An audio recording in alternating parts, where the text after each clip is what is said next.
All right, amazing. I will get started. So thank you all so much for attending. I'm very, very excited to host this session with you guys. So what we're going to do today is I'm going to tell you a little bit about problem-solving methodology, where it comes from, how it can help you in your business. And then I'm going to teach you 2 skills that you can start to use straight away. So let me run you through a little bit of an agenda. This is what we'll go through today. So I want to touch on why we solve problems, like why is this even important? Then I want to teach you a little bit about my methodology for problem solving. Now, you need context to understand continuous improvement. So I'll run you through a very, very, very brief history of how this all came about. And then we'll talk a little bit more about the problem solving 101 structure. Then I will tell you a little bit more about myself and a little bit more about Happy Medium, which is my company. And then I'm going to teach you 2 lessons that are just really quick, easy tools that will help you understand how to define your problems properly and then start to identify waste in your business. I'll pause for questions at a couple of points throughout, so just feel free to leave any comments in the chat and I will get to you, and I'll just keep admitting people. Oh, thanks, Kieran, if you could do that. That'd be great. Yeah, and then I'll have time for questions throughout. So if you do have any questions, feel free to drop them in the chat as we go. And then at the end, I'll tell you a little bit more about the Problem Solving 101 dates and what you can expect from the full version of the course. So I think without further ado, let's get into it. So let's talk about why we solve problems. Why is this even important? I think that solving problems can be an absolute game changer for your business. When we think about problems, it's easy to kind of be scared of them or be worried about them. But what I want to teach you through this session is how to reframe problems to be opportunities. Basically, problems are unavoidable. So what we're trying to do through this course is not achieve some nirvana state where problems never exist, but it's instead about having the confidence to approach problems and to be really intentional and skilled at solving them. So it's not about, removing all problems from the world. It's about having the confidence and the intention to improve the situations that we find ourselves in. I think if we can start to think about how problems can actually be opportunities, it's just a total game changer for your business, for yourself, and it's just a totally different frame of mind to be in. So I really love to start with this quote, and if you follow me on Instagram, you're probably sick of seeing it, but I will go through it again because I think it really captures the essence of why problem solving is important in the business context. So this quote is, success lies not in the elimination of problems, but in the art of creative, profitable problem solving. The best companies are those that distinguish themselves by solving problems most effectively. That quote comes from Stanley Marcus, who is one of the guys that set up Neiman Marcus, which is one of the big retail chains in the States. And what I really like about it is this part, the art of creative, profitable problem solving. And that is what I'm going to teach you through this course. So there's 3 key reasons to address problems. And the first one is about tidying up your backyard. And this is probably why you clicked on the course. It's probably why you're interested in, problem solving, because it's really about gaining that internal efficiency and becoming very lean and in control and making sure that we're not spending our time on, chaos and wasted processes. So when I talk about becoming a lean business, I mean not a tiny little team that is like completely burnt out, but I'm talking about knowing where all your money is going, being able to move quite nimbly and quite quickly, and having clarity and control. This is all about coming into your workplace and feeling in control. Where all your money is coming in from, where all your money is going out, your systems, your processes are automated. You're not spending all this time thinking about, how do I do this, when it's something that you do every single day? So we're really taking back that headspace from menial tasks and problem solving and putting out fires, and then being able to focus on the big picture things, the deep thinking, the creative thinking, and being a lot more strategic. So this is about kind of moving away from hustling, moving away from being stuck in the month-to-month cycle, and then being able to think big picture. The second reason I think it's really good to be a good problem solver is finding new avenues. And this is all about solving problems for your customers. If you think of pretty much any product that you interact with on a daily basis, it solves a problem for you in a small way. So if you can start to identify and deeply explore and deeply understand the problems that your customer is facing, you're finding a gap in the market. You're finding something that people really need, and that is the key to growth. It's another way of framing problems as opportunities.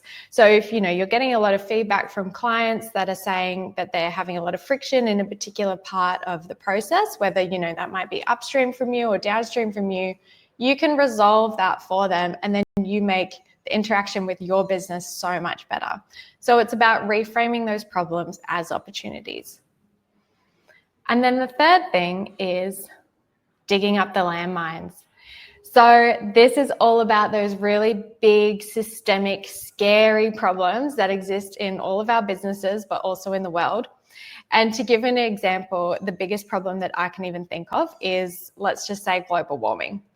It is so hard to know where to start with global warming. It's like this huge problem. Are we talking about, microplastics? Are we talking about carbon emissions? Are we talking about energy consumption, water consumption? There's so many facets to it, and there's so many places you could go with it, and it might just feel so overwhelming you don't even want to think about any of them. So what I teach you through this course is how to break down problems into bite-sized pieces, but also how to really establish your vision and drive towards a bigger picture, a more important, like a high level goal, and that will just frame everything else that you do. So I think a really good example of this is a company that does it really well is Patagonia. So Patagonia, a couple of years ago, they announced that now their only shareholder is the Earth. And what that means is that is their driving vision statement, that everything they do needs to benefit the Earth, and that's it. So how do they do that practically? Well, all of their products have a scorecard, and that scorecard breaks down, water consumption, animal cruelty-free status, recyclable plastics. They're inventing new ways of creating the product itself. And so those scorecards for each product let them know how they're going on the granular level. But when you're developing these things, you might be weighing up the options between two. So you might have a great option for recycled plastic, but it uses more water and energy consumption. So you're able to really align with that high level vision and that high level goal to then make those granular decisions on how can we take one tiny step forward and forward and forward to create something that is better for our planet. So I just think that's a really great example of how you can start to tackle really huge problems, really systemic problems in a way that's very practical. So those are the three things that I think problem solving is can help you achieve. And these are the three types of problems that we see pop up most commonly. Tidying up your backyard is all about gaining that internal efficiency, making yourself streamlined and smooth. Finding new avenues is all about solving problems for your customers so you can actually grow. And digging up the landmines is all about having that confidence to address problems that are humongous and very complex and being able to engage with them. So, my methodology, the Problem Solving 101 methodology, will go through 3 essential steps. And those are understand, solve, and act. Sorry, let me bring up my notes. Understand, solve, and act. So starting with understand, this is really the foundation for success. We are going to spend a lot of time getting to know our problem and diving really, really deep into it. We don't want to be addressing, surface level things. We want to be diving so deep into the root cause that by the time we get to a solution, the solution feels almost obvious because we have really fallen in love with our problem. We've really gotten to know it. we will spend a bit of time in this stage making sure that we've established the parameters for our continuous improvement project. So we want to make sure that we are very targeted, we are very streamlined, and we're not getting confused and we're not getting distracted by other things that pop up in our business. So we will establish all of that at the start in this understand phase. The next phase is solve, and people are often surprised to see the difference between these little beans in terms of size. So understand is definitely where we spend the most time, and then we spend quite a bit of time in solve. So what I'll teach you in this part of the course is the methodology for coming up with solutions. So some really clear ways that you can start to identify solutions, and that involves things like establishing really clear, good processes. How do you go about doing that? And then I teach you prioritization techniques as well. So we might find the ultimate solution that will solve all our problems, but maybe it's bazillions of dollars and we're just, sorry about the noise, we're just not quite there as a company yet. So we will work out how you can get the most value for the effort that you're going to put into your solution. And then we are going to the last stage, which is act. This is really important because if you do all of this work up front, but you don't implement your solution correctly, then it's all going to be wasted time. It is such a natural human behavior to push back on change and to not understand new things. So what I'm going to teach you as part of this phase is how to communicate really clearly, the basics of kind of change management and how we can guide people through the change. And then how can we make our change really sustainable? How can we make it run itself, become second nature, become part of the process that we do, and not just be a great new solution that everyone does for a month and then they forget about and then all our time is wasted. So acting and implementing that change really firmly and well is so important. So this is the 3-stage process that I'll run you through in Problem Solving 101. And later on in this session, I will teach you 2 skills that fit into the understand and solve categories. So very quickly, I just want to give you a bit of a history of continuous improvement. And the reason for that is I think the context is really valuable when you're thinking about embarking on this type of skill set and learning opportunity. So continuous improvement, like most things, and I will just flag at this point as well, I'm going to use continuous improvement and problem solving interchangeably throughout. They are kind of the same thing, but problem solving is just, you know, a bit more of a direct way of saying things. Continuous improvement can sound very airy-fairy, but essentially they're the same thing. So like a lot of things, when you track back the history, you will find yourself at a war. So specifically post-World War II Japan is where kind of the history of continuous improvement starts.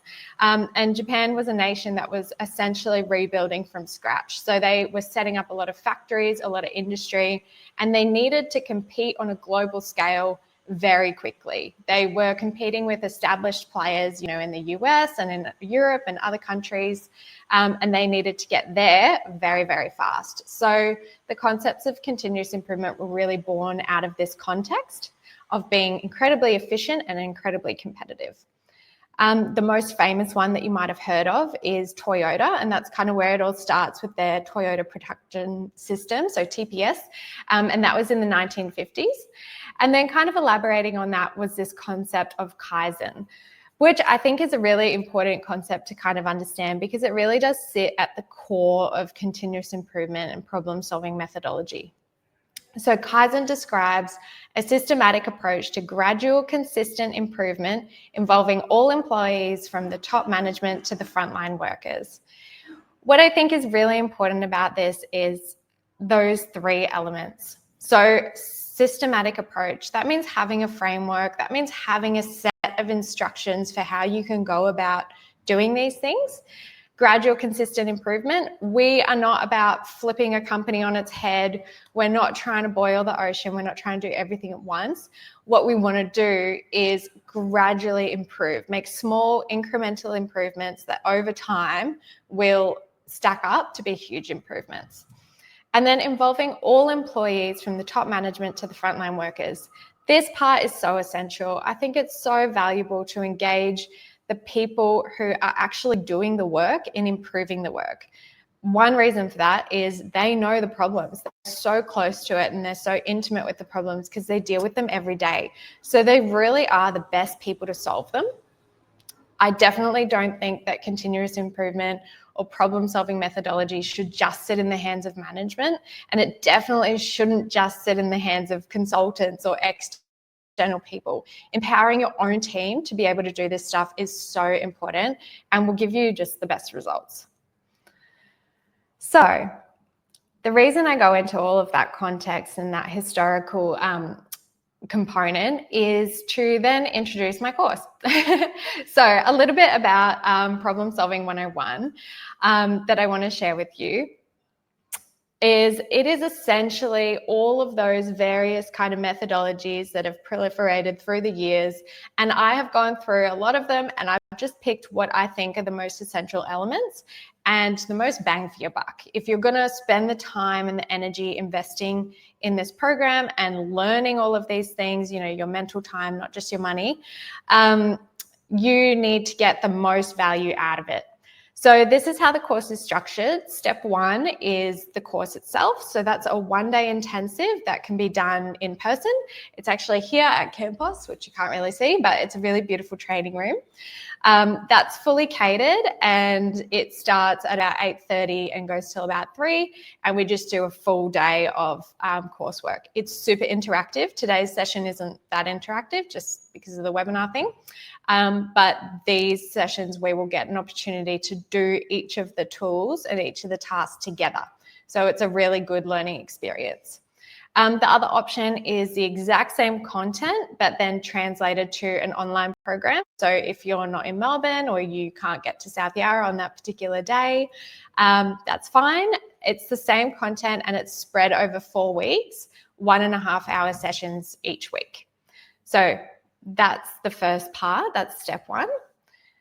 Step two is practicing. So I really don't believe that you can learn just by listening and, you know, doing a couple of examples. You really need to put it into practice and you need to try it for yourself.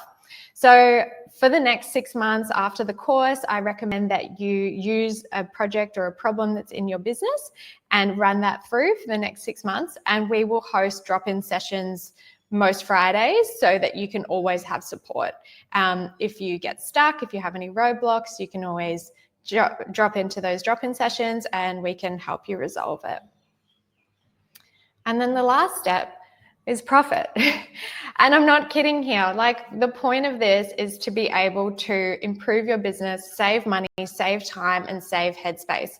So I can pretty much guarantee you that you will get a return on your investment within the 6 months if you put these projects, if you put these tools and processes to work in your business. I can literally guarantee you.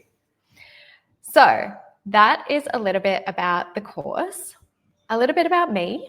So my name is Madeleine Jackson. I don't think I introduced myself at the top, so there it is. My background is in psychology. So I did a Bachelor of Behavioural Science. That's my qualification. And then I went to work in some really big, huge businesses. So I worked for NBN and 7-Eleven, and my role there was really to be a continuous improvement specialist.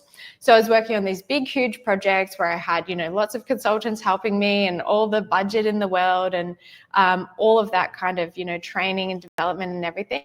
And that's where I also got my Lean Green Belt, my Lean Six Sigma Green Belt as well. So that's my, I guess, my qualification to teach this stuff. So those jobs are really great, but when you are working in such a huge business, it's easy for your particular continuous improvement projects to just feel a little bit lost and floating. You know, we're talking about billion-dollar balance sheets here. So in COVID, like a lot of people, I took a bit of a left-hand turn in my career and I started working with boutique creative studios.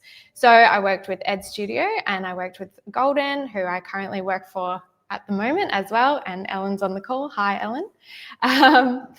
And so that was really important to me, because instead of, saving a huge multi-billion-dollar company $30,000, we're now helping these smaller boutique companies to really have an amazing creative outcome. So it's a bit of a less tangible goal, but it's so much more rewarding. And being able to take those big business skills and apply them to the smaller business context was really valuable. So I still work at Golden. I'm the general manager there. So I'm there 4 days a week, and basically I oversee all the finance, the operations, and the strategy side of that business as well. So why did I start Happy Medium? Happy Medium is all about marrying those two sides of my skill set together. It's about those big business skills married with those small, creative, nimble, fast, intelligent teams that you get in that smaller business context. So it's really about the happy medium between those two. So let me tell you a little bit more about the guiding principles of Happy Medium. So we have 4 guiding principles, and the first one is your North Star. So I alluded to this before with the Patagonia example, but this is the first thing that I ask you to do in our Problem Solving 101 course, and that is to identify your North Star. The reason we do that is because I want you to have a strategic focus to all of the continuous improvement initiatives that we do. We want to be driving towards something, and that is a goal that is bigger than ourselves, bigger than the humdrum of daily life, and is strategic as well. This means that we have a shining star that when we're kind of at a crossroads and we're not sure what the best path is, we can always look up and check that we're heading in the right direction. So the North Star is such an important part of everything we do. The second thing is balance. So if the name wasn't a dead giveaway, Happy Medium is all about finding that sweet spot. So managing the tensions of business and creativity, when do you rely on data? When do you rely on your own intuition? Making sure that we have a balance in all things. This is not about ruthless efficiency. We're not about to set up an Amazon warehouse or something. It's all about finding that sweet spot, that equilibrium where your life and your work really contribute and balance each other off. The third one is people. And I love the cheesy infographic that you get when you type in people into Canva. But this really highlights the human-centric approach. So like I said, my background is in psychology. But more than that, I think everything we do in business essentially boils down to it's all about other people. We exist in these businesses to work with other people, to serve other people, to create value for other people. It is really about people at the end of the day. And then the other part to this is to have, that methodology and that psychological behavior driving good change. So what I mean by that is when you can make the right thing to do, the easiest, the best, the most rewarding thing to do, people are more likely to follow that path. So that really underlies what we want to do in terms of process improvement as well. We want to make it really, really easy, like second nature, to do something that is efficient and effective. We don't want to make it hard for people. And then the last thing is headspace. Everything we do when we're trying to find efficiency is about regaining headspace. You only have so much time on this earth, and you only have so much brain power each day. So how are you using that brain power, and where do you want to be using it? You might be spending a lot of time doing manual tasks that just totally drain you when you could be using that time for other things. So everything is about kind of regaining control, regaining that headspace, and being able to think clearly and strategically and cleverly in all ways. Okay, I'm going to pause there for a moment. Was there any questions at all? And then I will get into the good stuff. You can drop questions in the chat, by the way.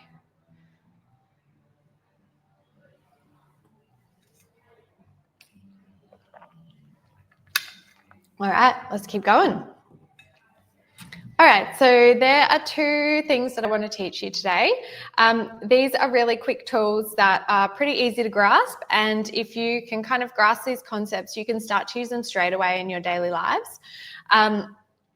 So these two things are problem statements and waste. So problem statements are all about the art and the science of defining your problem properly. And then waste is all about being able to have a lens to identify what in your business is chewing up time unnecessarily.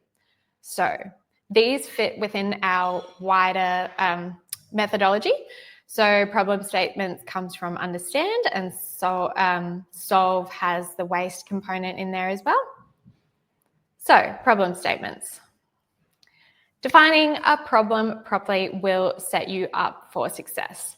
We always want to spend a lot of time defining our problem, or not a lot of time, but some essential time defining our problem before we start diving into solutions and trying to fix things.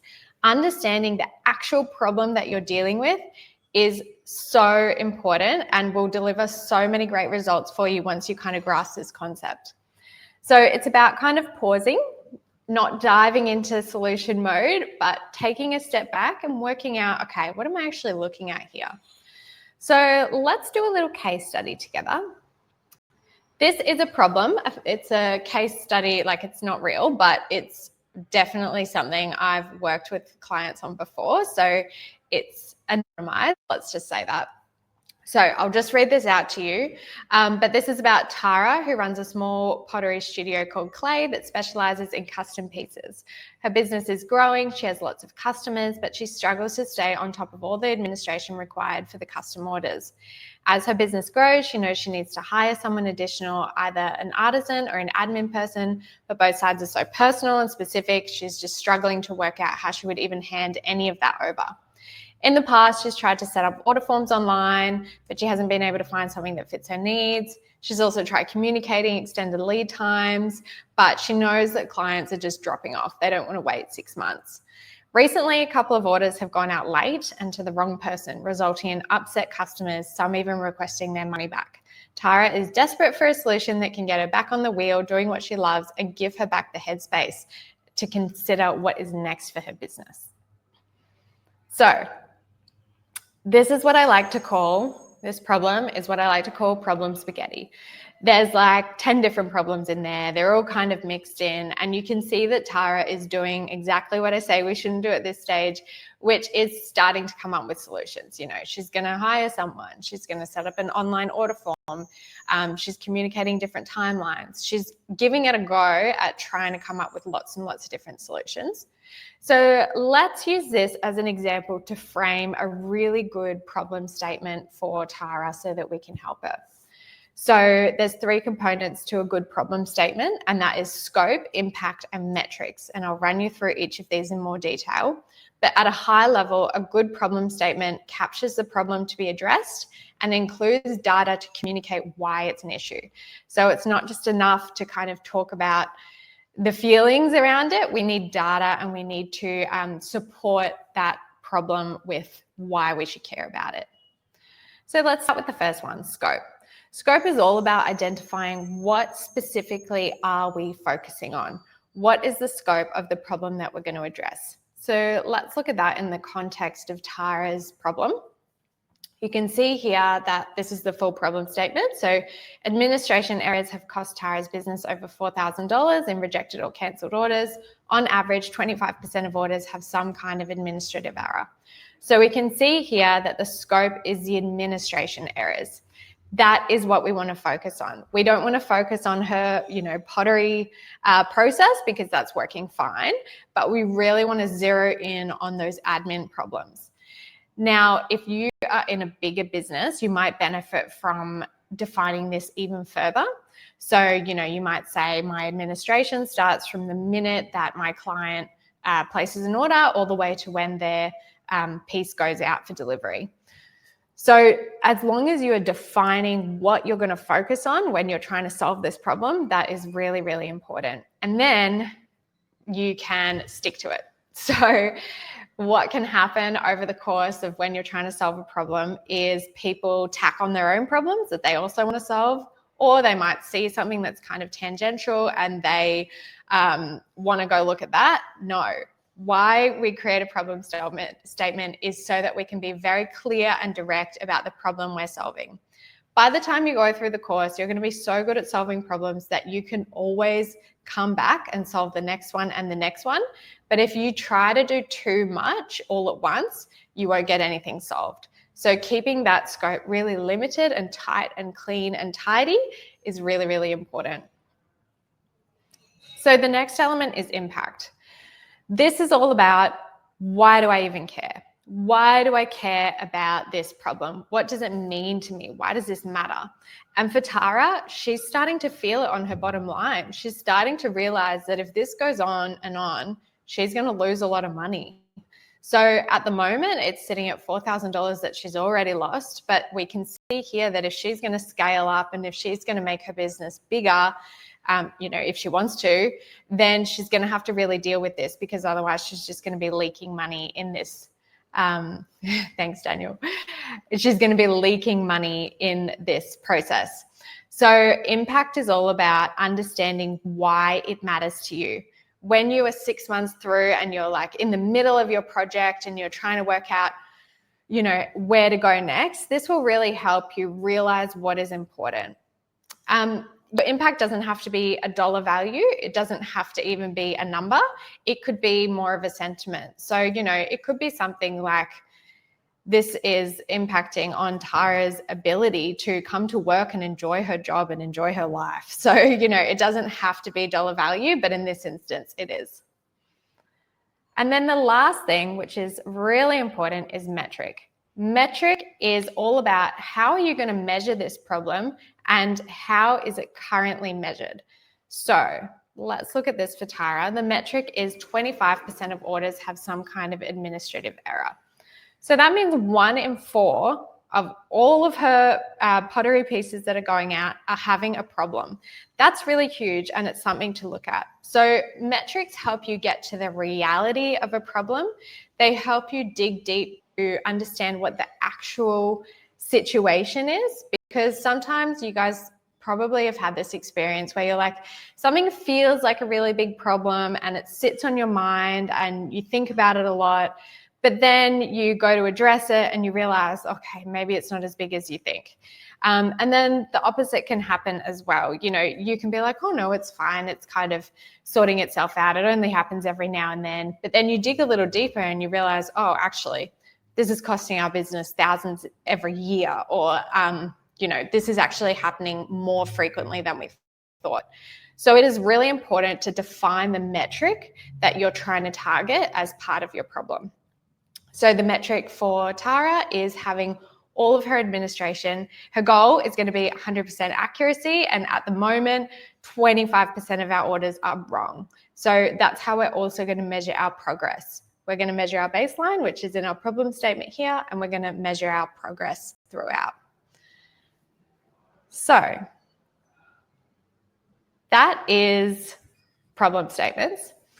You might be thinking, that's awesome, but I'm not about to embark on a whole project at this stage, but I do want to be able to use this kind of thinking and this kind of tool in my day-to-day life. So if you're in a team and you have people that are constantly coming up to you with problems, or you work for yourself and you're coming across problems a lot, this is a really good quick checklist that you can do in your own head just to work out whether that problem is worth stressing about, and then to kind of prioritize it in your workflow. If you work in a small, medium-sized business, or actually any business, every problem feels urgent and every problem feels important. But at the end of the day, not all problems are the same. So going through this quick checklist in your head can really help sort out, okay, do I need to dive onto this straight away, or is this something that can wait? So those 3 questions are, what is the scope? When and where does this problem occur? If someone is coming to you with an issue, working out, what are they actually talking about? I know it sounds really simple, but sometimes even just doing that can really help refine the issue. Someone comes to you and there's like a problem on your website, but it's only showing up for 6% of users, and it only shows up if they click buttons in this order. Do we prioritize that on top of everything else that's going on? You're kind of understanding where and when this problem is actually happening. The second thing is, what is the impact? What would happen if I did nothing today? Would there be a really big issue? Is my company going to go under, or will it be okay? So understanding what is the actual impact. A lot of times problems come with a big degree of emotionality and they feel really important, but at the end of the day, how important are they, and can they wait, or do they need to be actioned straight away? And then what is the metric? What measurable effect, what dollar value or time will this actually impact? If someone's coming to you with an issue, you can think about it in those terms as well. So, this is a massive problem. It's going to take half my team out for a week.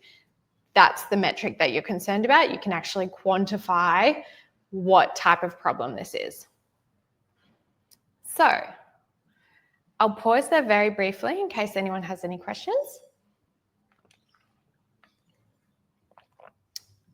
Otherwise, we'll keep moving. So the next thing I want to share with you guys is the concept of waste. I think this is a really valuable concept to kind of understand, because it's the type of thing that once you start to see it, you can't unsee it. So what I want to share with you here is this idea of what are the things that are gunking up the works in our business, and what are the things that we can kind of chip away at just to streamline it. So if we go back to that model at the start that I talked about with like Toyota and Kaizen, this really comes out of that context, and it's set up in terms of factories and stuff. So I've adapted this to be a little bit more relevant to knowledge workers and small, medium-sized businesses. But what they were trying to do in the factory was all about how can we make the process as streamlined and lean as possible. So the definition of the term waste is anything that your client is not willing to pay for. Let me give you an example of that. So if you go to the shops and you buy, let's just say, a greeting card, you expect to pay for the cost of the card stock. You expect to pay for the time that went into the design. You might expect to pay for the printing costs. Those sorts of things, they make a lot of sense to be reflected in the price. What you don't expect to pay for is, a 9-month supplier selection process, or 25 prototypes that didn't work out, or, a 2-hour leadership management meeting that goes on every single week. So there's some things that the customer does not expect to pay for and does not expect to be included in the price of what they're doing. Now, I need to be very clear here that this is not about finding ruthless efficiency. The client also doesn't expect to pay for bathroom breaks, but that is common human decency, and we're never going to get rid of that. This is not about creating an Amazon warehouse, but it's more of a lens. It's just a way of thinking and a way to kind of identify the things in our business that maybe we don't need to be doing anymore. The thing about waste is that there is a tendency over time for these things to start to feel very important. And there's a bit of a calcification that goes on, and we don't really realize that we've been doing wasteful activities until they're very, very embedded in our businesses. So what I'm going to share with you now is 6 types of waste that you can look out for in your business, and then look to improve those specifically. So the first one is defect. And this is any effort that's caused by rework, incorrect information, or mistakes. So this is probably the easiest one to understand. But basically, anytime something goes out with an error, that's a defect. It could also be things that do not stack up to our internal standards as well. So if you have, a quality assurance process within your team, if you are not reaching that level, that's also a defect. So what we want to do in our continuous improvement methodology is to limit defects as much as possible. So let me give you 2 examples of things that can occur. So those of you who are working like client-facing businesses will understand that once the client spots an error, it is the most urgent thing in the world. So that means that that client will come back into the company. You know, they're going to need it fixed straight away, and fair enough. And it means it's going to disrupt the rest of your workflow as well. So let's just say, for an example, you're a website developer and something goes out with the wrong copy. That's going to be so urgent. It's going to take half a day of your team's time just to work out what went wrong and fix it. So we want to reduce errors before they get out into the world. The other thing is having internal processes and internal checklists that are very strong, because, you know, let's use our website example. If you have a back-end code that is very messy and chaotic, it means that other people can't jump into that and help. And it means that you're going to have an element of tech debt, which is essentially a lot of time has to be spent to fix that problem before you can actually keep moving with the output for the client. So you can start to see here how these are things that the client does not expect to pay for. They don't expect to pay for tech debt that isn't their fault. You know, why was my website coded incorrectly and then had to be recoded? They're never going to pay for that. So these are the types of things that we want to reduce and streamline so we're not wasting time. The next one is overproduction and extra processing. These are often split out as two separate ones, but I've included them in this instance. But this is about producing more than what is required or earlier than it's needed, or creating more work or higher quality work than what is required. So this is probably a really easy one to understand, but essentially, we all like to do a good job for our clients. And sometimes that means doing things that they never asked for. Sometimes that's great, you know, we're just adding a cherry on top, but sometimes we are going too far without getting their input and understanding the direction that they would like it to go in. So a great example of this is presenting two high fidelity options early on. So to give you a worked example of that, when I worked at Ed, we did a lot of branding projects, and you could show the client a fully established, beautiful brand, logo, mock-up, fonts, everything in the first meeting, and they would just panic and they would never like it. So you've done all of this work, the designers poured their heart out into this design, but it's just not right. So how can we mitigate that earlier on? Well, we could start with showing, you know, some mood boards, some direction, identifying what they like, identifying what they see themselves as, and doing that upfront work so that by the time we get to that fully fledged brand expression, we know we're on the right track because we've had little touch points in between. So that can feel a little bit counterintuitive, because maybe it feels like, oh, it's so much faster for me to just get to point, you know, the end point. But if you get to the end point and it's wrong, you have to do that whole process again to fix it. So being able to kind of implement those small stages is really valuable, so that you're not doing too much work. The other thing is producing higher quality work than what they've asked for. So if you're doing, you know, you're adding extra things on that they never asked for. Another great example of that is like doing a really cool 3D mock-up of their logo, but they haven't even signed off on the logo yet. So, you know, making sure that you are approaching what the client wants with them in mind, not just kind of the end state in mind. The next one is waiting.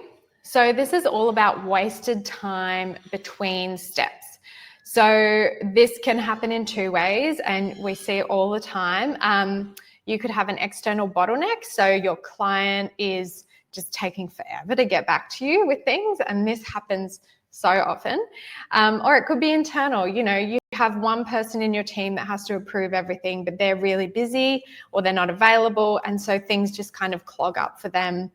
So we want to look for ways that we can reduce that waiting time, you know, and keep things moving through the process, just streamlined and flowing as well. And then the next one is non-utilized talent. I think this one's really important, and it's very kind of undercover. type of waste that we see. So the perfect example for that is if you're chucking someone who is way too junior on a problem that is way too senior for them, it's going to take them so much more time to get up to speed than someone who is already very senior. And then the opposite can be true. If you have someone who's really senior working on those very junior projects, then it's just not the right use of their time. They probably cost your business a lot, and is that the best thing for them to be doing? Not necessarily.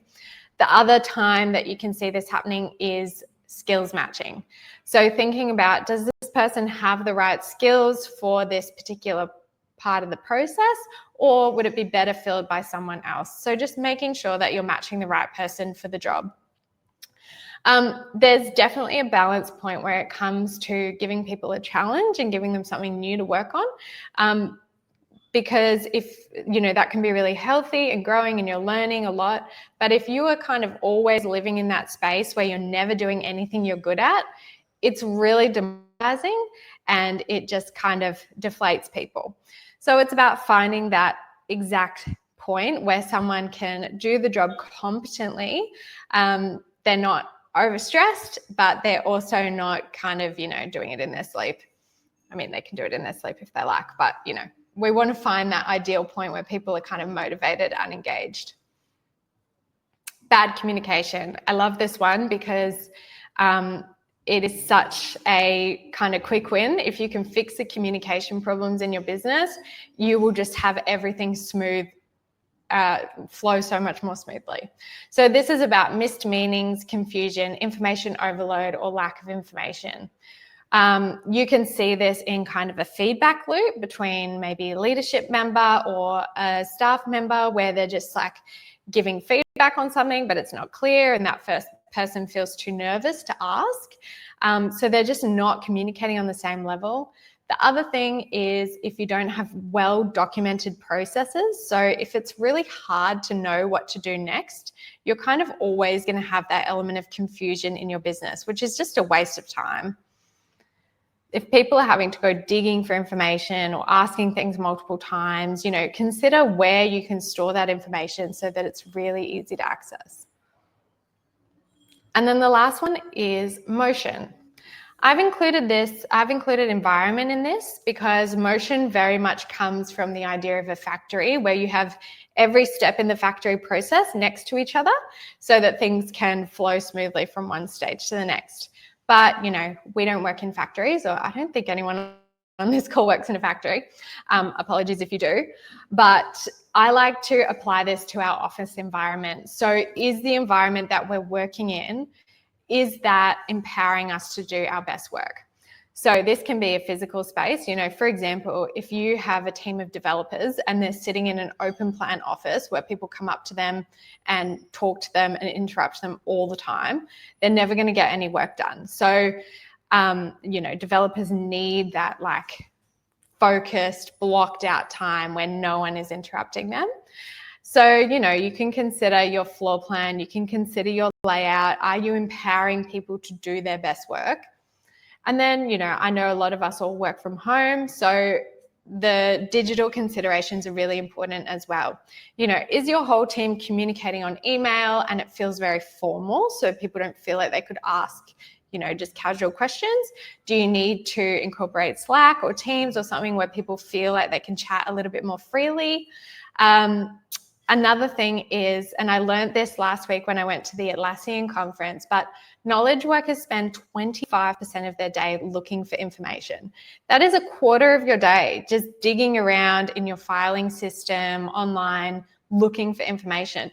So how can you be bringing that context up to the surface? There's a lot of chat about AI, but it could even be as simple as, using an online database that's searchable. Even that will be, a game changer in not wasting so much time looking for things. So think about, your environment in terms of your physical environment, but then also your digital environment. How are you operating online as well? So those are our types of waste. Here's a little summary of those as well, and I can send you guys this. When I did my green belt training, I remember they printed out like a version of this, and you were meant to keep it on your desk and learn all the types of waste. So you're absolutely welcome to do that if you like to. I tried to make mine slightly more aesthetic than the one I received there, so that you can proudly put it on your desk, but you definitely don't have to. So I will pause there for questions if there are any.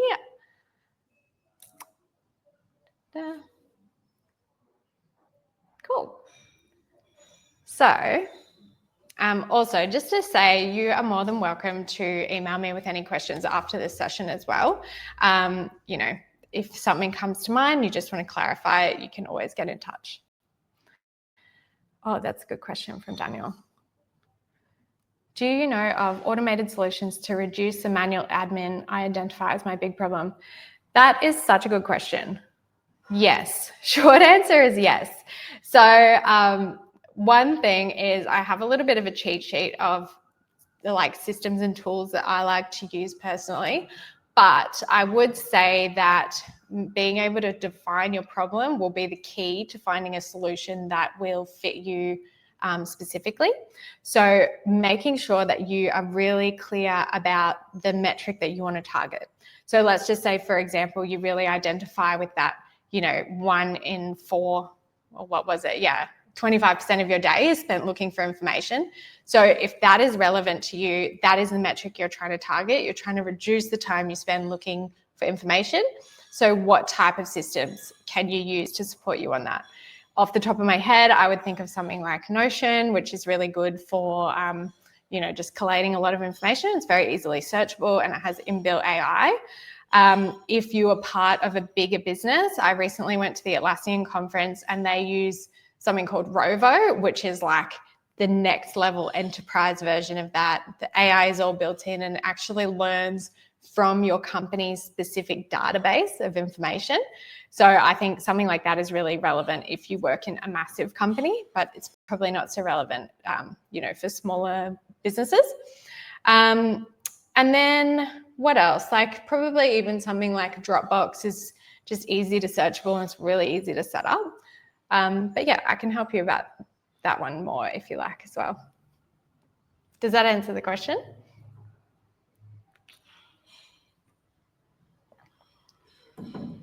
Cool. Was there any other questions? I'll just check the chat. Amazing. So, no worries. So before I move on to the next thing, I guess just to recap those 2 tools that I've taught you, I really encourage you to go about your day-to-day work and business and just take a moment to actually define the problems you're dealing with. When something comes up as like a big urgent problem, just take a second just to work through those 3 things. So, you know, scope, metric, and impact, and just consider, okay, where does this problem fit in my day? Where does this problem fit in the grand scheme of things? And then address it accordingly. The other thing is you can start to think about those types of waste as well. So you might, now that you've seen them, you can't unsee them. So you might start to identify them in your day-to-day as well and just be like, oh, okay, so I can see that there's time spent waiting here. I can see that I've got a team member who's underutilized because they're waiting for me to get back to them. What can we do to reduce those bottlenecks and, you know, streamline that process for them? And then the other thing is, of course, both of those tools sit into a broader methodology. So there's probably maybe 15 tools that fit into Problem Solving 101, and those are just 2 of them. So what I teach you in that course, which is a great segue, what I teach you in that course is really how to start from the start, understand your problem, identify your vision, all the way through to solving that problem, working out what will actually fix the specific problem that you were trying to address, and then implementing that. How do you make sure your change sticks? How do you make sure that people adopt that change in a way that feels empowering and exciting and, you know, improves their day-to-day? This is really what problem solving is all about. It's not about adding processes or adding meetings. It's about streamlining and removing and reducing and simplifying everything. The goal is really to help you find clarity and calm in your business. I want things to feel very under control.